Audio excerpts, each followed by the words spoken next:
जिल्हा परिषद, नगरपालिका, पंचायत समितीच्या निवडणुका आता सुप्रीम कोर्टानं 31 जानेवारीपूर्वी कुठल्याही परिस्थितीत घ्या असा सूचना सरकारला दिलेल्या आहेत आणि त्या दृष्टीनं आता आरक्षणं झाली, प्रभाग रचना, वॉर्ड रचना या सगळ्या गोष्टी घडलेल्या आहेत आणि आता नोव्हेंबरच्या पहिल्या आठवड्यात कदाचित जिल्हा परिषद किंवा नगरपालिका, नगरपंचायती, नगरपरिषद याच्या निवडणुका लागण्याची शक्यता नाकारता येते आणि म्हणून त्या पार्श्वभूमीवर काँग्रेस पक्ष म्हणून चंदगड, गडिंग्लज आणि आजरा या 3 तालुक्यातल्या प्रमुख कार्यकर्त्यांना आम्ही बोलवलं होतं.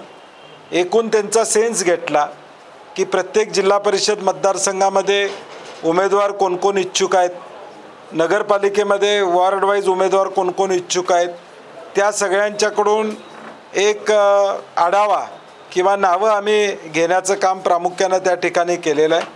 कारण की शेवटी या निवडणुका लढत असताना उमेदवार कोण कोण इच्छुक आहेत या सगळ्याची माहिती घेण्याचा एक आज आम्ही उपक्रम किंवा आज एक बैठक ठेवली होती. नाही, पूर्वी देखील काँग्रेस, राष्ट्रवादी आम्ही अनेक जिल्हा परिषदा, अनेक महानगरपालिका एकमेकाच्या उलटं लढलो होतो ज्यावेळी आमची अलायन्स होती त्यावेळीसुद्धा. चंदगड नगरपालिकेमध्ये आम्ही शिवसेना, त्यावेळी राष्ट्रवादी आम्ही एकत्र आलो होतो. आजऱ्यामध्ये आम्ही एकत्र आलो होतो. इथं आमचं जमलं नव्हतं, आम्ही स्वतंत्र आमचे उमेदवार गडिंग्लजमध्ये उभा केले होते.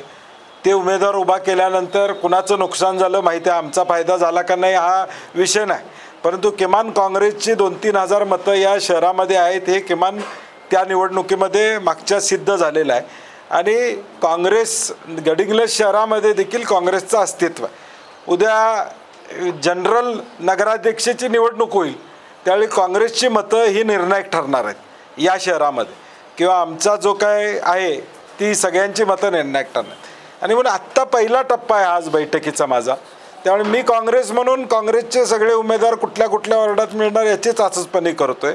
शेवटी महायुतीच्या विरुद्ध लढणं हे आम्हाला स्थानिक स्वराज्य संस्थेत लढावंच लागेल. सुनील शिंत्रे साहेब आत्ता आलेत भेटायला. शिवसेना कोल्हापुरातले काही मंडळी मला ऑलरेडी भेटलेले आहेत. सुनील शिंत्रेंची माझी भेट झालेली आहे. राष्ट्रवादीचे अजून काही मला ऑफिशियली ह्या विषयावर बैठक माझी झालेली नाही किंवा ते मला भेटा आलेले नाहीत. त्यामुळे ज्यावेळी येतील त्यावेळी आम्ही एकत्रित बसू. जिथं शक्य आहे, मी महाराष्ट्राची भूमिका मांडताना देखील सांगितलं परवा की महाराष्ट्रामध्ये सुद्धा महाविकास आघाडी म्हणून आम्हाला जिथं शक्य आहे तिथं आम्ही एकत्र करण्याचा प्रयत्न करणारच आहोत. लोकसभा निवडणुकीपासून जनता दल म्हणजे शिंदेसाहेबांचा सगळा गट स्वातीताईंच्या नेतृत्वाखाली आमच्याबरोबर प्रामाणिकपणे राहिलेला आहे. शाहू महाराजांच्या निवडणुकीमध्ये काँग्रेस, राष्ट्रवादी आणि शिवसेना यांच्याबरोबर खांद्याला खांदा लावून ताईंनी त्यांच्या गटाला आमच्याबरोबर मताचं जी बेरीज आहे ती बेरीज गाठण्यामध्ये आम्हाला मदत केली. विधानसभेला देखील महाविकास आघाडीच्या उमेदवाराबरोबर त्या प्रामाणिक राहिलेल्या आहेत.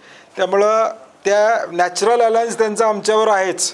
त्यामुळे असं काही नाही. आता बऱ्याच ठिकाणी स्थानिक एखादे पक्ष असतात. आता तुम्ही ज्याही जनता दलाची चर्चा करता त्या जिल्ह्यात शेतकरी संघटना आहे, या जिल्ह्यात आहे, अनेक जिल्ह्यात आहे. सांगलीमध्ये शेतकरी संघटना आहे.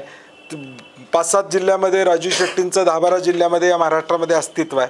तिथे शेतकरी संघटना आमच्याबरोबर येणार आहे. अशी म्हणून जे घटक आहेत, लहान पक्ष असतील ते आमच्याबरोबर काही ठिकाणी येऊ इच्छितात, त्यांना आम्ही बरोबर घेणार ना.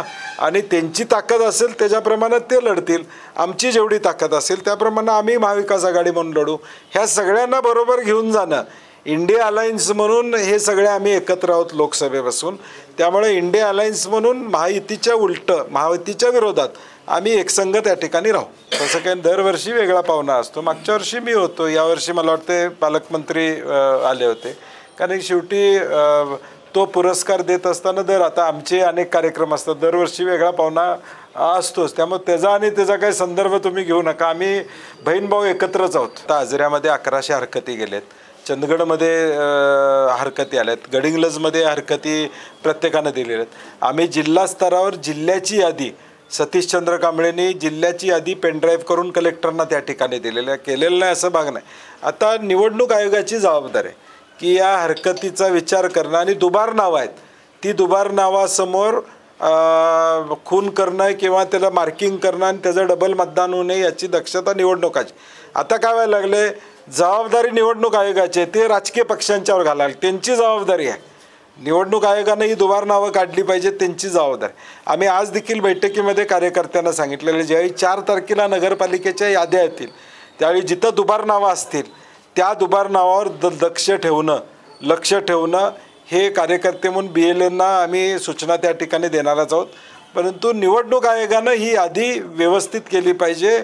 नियमाप्रमाणे त्यांची जबाबदारी. निवडणुका कोण घेतं, यादी कोण देतं? राजकीय आम्ही उद्याच याद्या द्यायला चालू करतो, त्याच्यावर निवडणुका घ्या म्हणावं निवडणूक आयोगाला.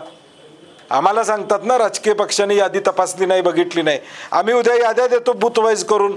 काँग्रेस पक्षाच्या वतीनं 1200 बूथच्या या याद्या देतो. जिल्ह्यातल्या निवडणूक आयोगानं आमच्या यादीवर घ्याव्यात. म्हणजे स्वतःची जबाबदारी राजकीय पक्षांच्यावर ढकलणं चुकीचं आहे. तरी देखील आम्ही सगळीकडं हरकती आणि तक्रारी दिलेल्या आहेत. मी आज आता पक्षाच्या वतीनं तिथं चर्चा काय झाली मी ते सांगणं संयुक्तिक नाही. तिथं राज्य पातळीवर तो निर्णय होईल आणि राज्य पातळीवर ती भूमिका. कारण की परवा थोरात साहेब, पवार साहेब, उद्धव ठाकरे साहेब, राज ठाकरे हे सगळे जाऊन भेटलेले आहेत. त्यामध्ये अनेक मुद्दे या संदर्भातले आलेले आहेत. तिथंही भूमिका घेण्यात आलेली आहे की हे दुबार मतदार यादीतला घोळ तुम्ही मिटवा आणि या निवडणुकीला सामोरं जावं. आणि करू शकतं. म्हणजे निवडणूक आयोगानं ठरवलं तर 48 तासात या सगळ्या गोष्टी होऊ शकतात. शेवटी महाविकास आघाडी म्हणून आम्ही लढू, त्यावेळी जिल्हा म्हणून लढू ना. मग जिल्ह्यात एखादी सीट कुठंतरी मिळून जाईल. एका तालुक्याचा हिशोब राहणार नाही, जिल्ह्याचा हिशोब राहील. त्यामुळे जिल्ह्यात राहील ना. अंडरस्टँडिंग ज्यावेळी करायचं आहे त्यावेळी जिल्ह्याचं होईल अंडरस्टँडिंग. त्यामुळे जिल्ह्यात कुठंतरी एखादी सीट आमक्याला जाऊ शकते, दुसऱ्या पक्षाला जाऊ शकते, असं होऊ शकते. दुसऱ्या पक्षातला माणूस आमच्या चिन्हावर उभा राहू शकतो. आता मागच्या वेळी आजऱ्यामध्ये शिंपी साहेबांना काँग्रेसमधनं आम्ही राष्ट्रवादीत उभा केलं ना. म्हटलं ही चाचसपणे आज आम्ही अंदाज घेतला. अनेक लोकांनी आज भेटले, शिष्टमंडळी भेटली. म्हणजे एवढी गर्दी सकाळपासून आहे की लोक उत्सुक आहेत. किंवा स्वतंत्र लढला तरी आमची काँग्रेसमधून लढायची इच्छा आहे. काही निकाल काही लागो त्याचा विषय नाही, परंतु काँग्रेस म्हणून लढायची इच्छा आहे असणाऱ्यांची संख्या शहरामध्ये देखील उपलब्ध आहे. मागच्या वेळी आम्ही उभं केल्यानंतरचा अनुभव घेतलेला आहे. शेवटी एक लक्षात घेतलं पाहिजे, काँग्रेस पक्षाला अनेक अडचणी आलेल्या आहेत.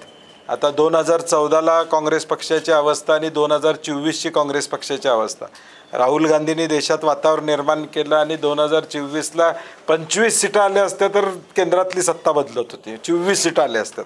म्हणजे असं नाही की हे वातावरण असंच राहते. आता तिथे एवढी एसटी भरलेली आहे. आता ते आत मारामाऱ्या चालू आहेत, खिडक्या बंद आहेत म्हणून लक्षात येलेलं नाही.